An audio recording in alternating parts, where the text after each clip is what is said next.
It has been a little over a week now, and I think it's finally time I'm going to talk about the Justice League Snyder Cut. It has left a lot of time for people to finally get on board with it and watch it, and even if you haven't, I understand it's a 4-hour movie, it's a lot to get around to, so massive spoiler alert because I'm just going to be talking about everything spoilery. Now, this is going to be much more of a discussion. It's not really going to be a review because I can just tell you right now it's a 10 out of 10, like I loved it.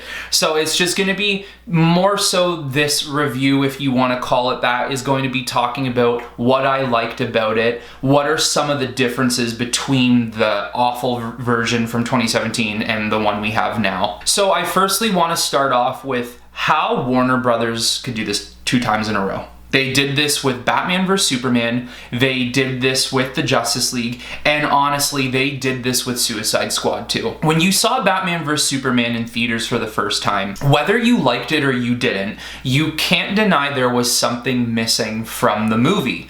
And what was missing was over 40 minutes of story. They cut that thing so badly, they edited it terribly, and the final product was what we got in theaters, and it wasn't until the Ultimate Edition, when they released it on Blu-ray, where we could actually see the full movie the way Snyder intended. Now, that's exactly what happened with Justice League, except instead of letting Zack Snyder have his way, instead of letting Zack Snyder grieve for the loss of his adopted daughter, they decided to give it to Joss Whedon, who absolutely butchered it. When watching this movie, it's mind-blowing how different it is from 2017, and it's also mind-blowing to me how Warner Brothers could sit here and look at the final product and say, yep, this is good. People will love this in the theaters. Everything was terrible about it in 2017. The acting is better. The dialogue is so much better. There's no more cringy jokes. The coloring is even nicer.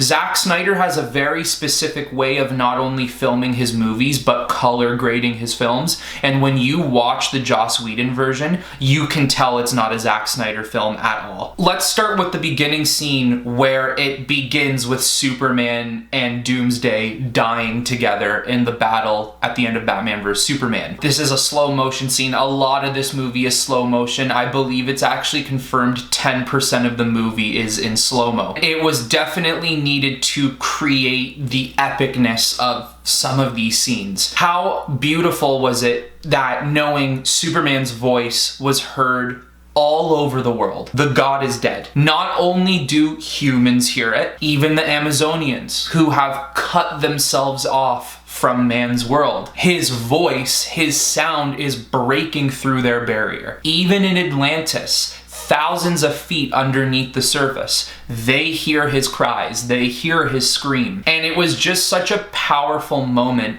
that tells the world Superman is dead, but it also wakes up the mother boxes. It also tells Apocalypse, hey, there's no more Kryptonians. You're free to come to Earth. The recruitment process in this film was so much better than the original. You actually got to see not only character development, because we'll briefly get into that, but you got to see these characters develop together. I think one of the coolest parts is actually seeing Batman recruit or trying to recruit Aquaman in this poor village, this fishing village. He had to cross mountains to get to Aquaman. And the mountains basically cannot be traveled on. It's nearly impossible. And the only person who can get there is Aquaman, because he doesn't even go over the mountains, he goes through the water, through the sea. Batman, Bruce Wayne, does it, but he doesn't just do it, he does it on horseback. He doesn't do it as Batman, he doesn't use his jet, he doesn't use any of, who knows, maybe he used like grapples and stuff like that.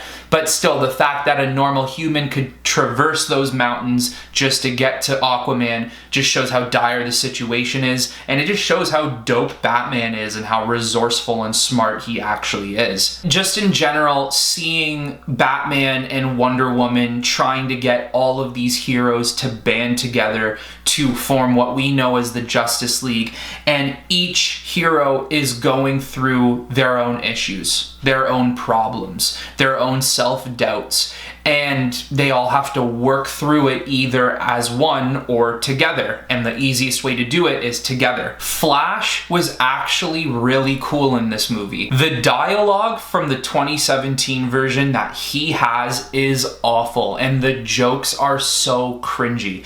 At the end of the day, it's not 2012's Avengers. That's not who they are. They are the Justice League. They're a much different team, and DC is a much darker world than Marvel in a lot of aspects. Obviously, when you have someone like the Flash, your film is going to automatically have a little bit of a lighter tone, but how you handle that is all dependent on the writing and the world around you. And the world still felt so perfectly dark, even though you had a character like Barry Allen who has been thrown into this world. This Barry Allen is very poppy and very sporadic, and they still found ways to make it feel like a dark Zack Snyder film. How about Steppenwolf? A character who is complete CGI and doesn't really look humanoid at all. In 2017's version, he looks like a complete joke. The CGI from that movie is horrendous. In this movie, he looks menacing. He looks like a real threat. He looks like someone that would actually take the entire Justice League to fight. I mean, once Superman comes in, that changes, but still, Steppenwolf looked scary. His armor was sick. Never seen something like that in a film before. His armor reacted to his mood. So there's a lot of scenes where he's talking to Darkseid and Darkseid, and when he's in more of that passive mode, when he's bowing and offering his allegiance, his armor always flickers out. It transfers out of that defensive mode. But when he's fighting, the armor folds back in and creates reinforcement.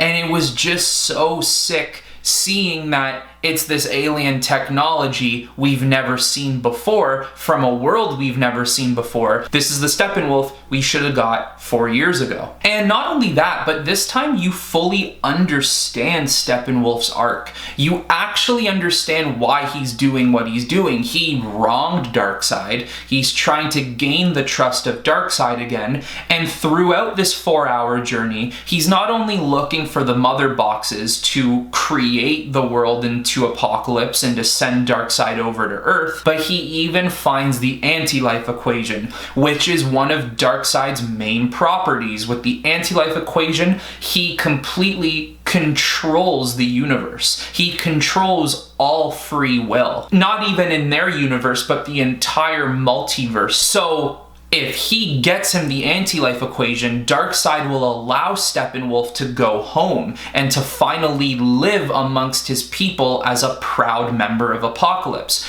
So I'm not saying you should feel for Steppenwolf. I'm not saying that you should be like, oh, Steppenwolf.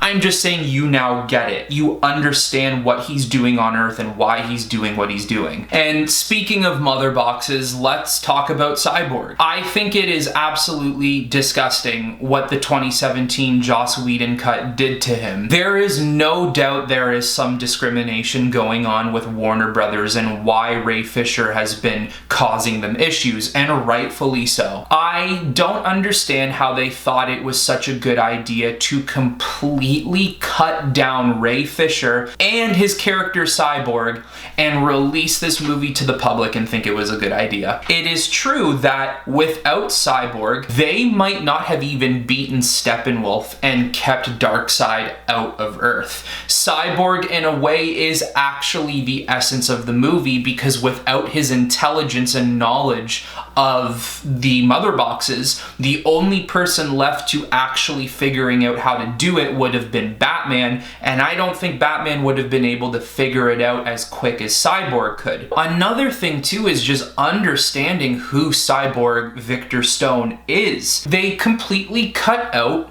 his character arc in 2017. You don't even know how he becomes Cyborg. Seeing how comic accurate it was, being this unbelievable football player, and his dad doesn't go to his games because he's always busy at the lab, and then him and his mom are driving home and they get T-boned by a truck. The mother dies. Victor Stone is left in a critical condition. He won't live until his father exposes him to a mother box, and the mother box turns him into Cyborg. It's just such a great explanation in why you couldn't take 3 to 5 minutes to keep that scene in the 2017 version at the very least, so we could appreciate his character. And I'm not saying the other characters aren't, but Victor Stone is so human, and he loves it. He just has that humanity, proud to be a human feature to him. He loves life. That's how Victor Stone has always been portrayed. Like, he loves people, he loves life, and then he gets that stripped away from him. 98% of them, 95% of them is just robotics now. He's now lost that humanity, or at least he feels or thinks he has. And it's not until he meets the Justice League, a group of people that he can actually fit in with, where he may feel the same about himself again. And seeing that scene where his father left him a tape saying, "You may hate me, but listen to what you are capable of doing." And there's that heart-wrenching scene of where he is witnessing this mother with 2 children, not a good paying job, not a great place to live. She's overpaying for the crappy place she's living in. She's not making enough money. She doesn't have many things to support her and her children. She's losing her house. She's gonna be homeless. And Cyborg has this Robin Hood moment where he's literally capable of taking from the rich and giving to the poor. And that part where he transfers like $100,000 into her account, and she just looks at it and is at the ATM machine, and she's like, wow, my life has just been saved by something she can't even understand. And it was just so great to see the type of person that Cyborg isn't just going to be throughout the movie, but who he just is in general. In a lot of ways, he does have a lot of those heartfelt moments in the movie that actually make him a piece of the heart of the film, because I think every character in their own right is a heart of the movie, and you can really see where his piece fits in. I love how Wonder Woman found out about the threat of Darkseid, traversing this old underground dungeon, these wall paintings and descriptions of these aliens from a far distant planet trying to take over Earth, and she knows what's coming. And the story she gives Bruce about how Darkseid and Apocalypse tried to take over Earth, and for the one time in history, humans, Atlanteans, Amazonians, even aliens that we would know as the Green Lanterns come to save Earth, to stop the threat of Darkseid. This time, it was just so much better. I just don't understand how Joss Whedon thought, yeah, for this scene, for the battle scene from thousands of years ago, instead of Darkseid, let's make it Steppenwolf. I think Steppenwolf would be a much cooler conqueror than Darkseid. No! This is all leading to Darkseid. Like, come on, man. What's your ish? Darkseid comes in there and he's just ripping through men, and he's cutting off Green Lantern's hand. He looks at the lantern ring and tries to grab it.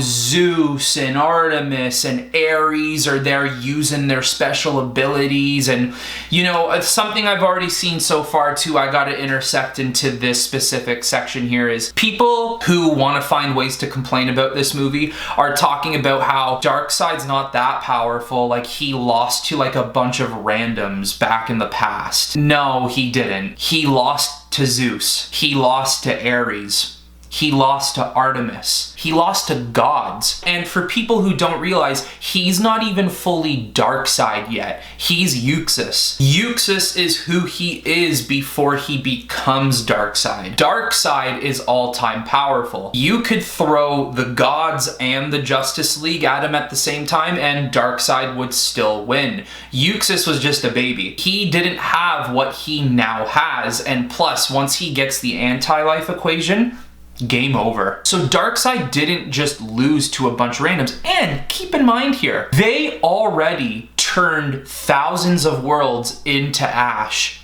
before that world. It's just the one world that he ended up going to that had defenders ready for him. So it was just so much more in depth, and it was just so great to see that for one of the first times in history, Earth defended itself. And now he's preying on Earth again, just as our defenders, our new defenders, are trying to come together for a second time. But the question is it too late? And thank goodness for Zack Snyder's favorite character being Batman, because he truly did justice to this version of Bruce Wayne. I don't know what Joss Whedon was thinking with Batman in 2017, but what a joke he turned him into. This Batman was the Batman we were all not even looking for. It's the Batman we just expected to see in general. I think his coolest scene is in the final battle when they're raiding Steppenwolf's base in Russia. The whole Batmobile scene is so epic.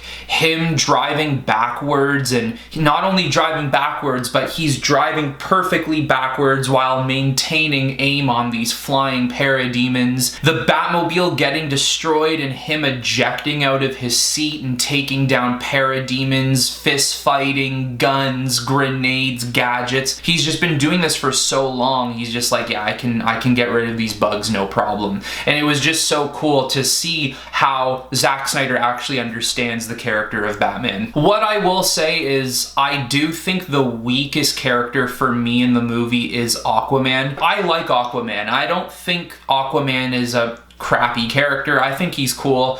I just wasn't all into him in this movie. He had great moments. He had some cool scenes. Even the part where they defeat Steppenwolf and he just like spears him like a kebab and Superman just punches him off. Wonder Woman cuts his head off. Aquaman's got a couple cool scenes. I do think it was good to see more of an explanation on how he got the armor and how he got the trident. Let's talk about Superman and Darkseid to just end this off, because I've been talking for so long now and there's so much more I want to say that this video might never end. So being the biggest Batman fan to ever exist and will ever exist, isn't it funny that my most anticipated character for this movie actually wasn't Batman, it was Superman. I could not wait to see him in this film.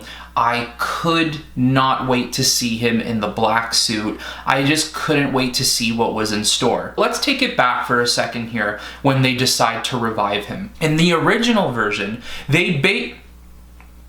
I hate calling it the original version because it's not the original, it's the dookie version. In the terrible version of 2017, when they look at the mother box, they basically just go like, oh, can this bring Superman back from the dead? Yeah? Okay, let's just go do it. In this one, they actually describe what a mother box is. They describe the intense power it has. They describe the infinite lifespan it has. They describe everything.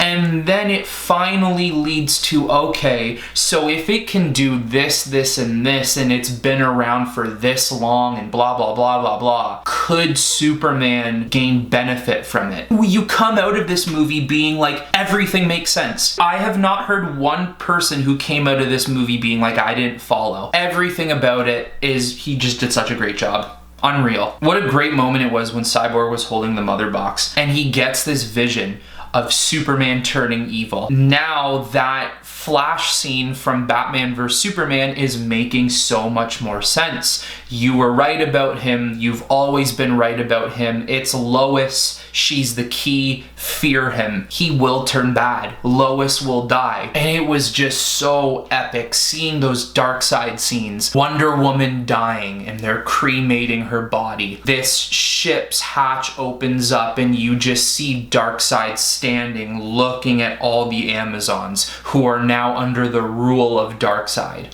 Seeing him in Atlantis and killing these Atlanteans and taking the trident and stabbing Aquaman through the chest, and then seeing his Omega beams and seeing Superman crying over Lois's body and Darkseid walks next to him and puts his hand on his shoulder. You now serve me, son. Oh, we need a part 2 and 3. They go through with the revival, even keeping that in the back of their head that might happen. Which is gonna happen.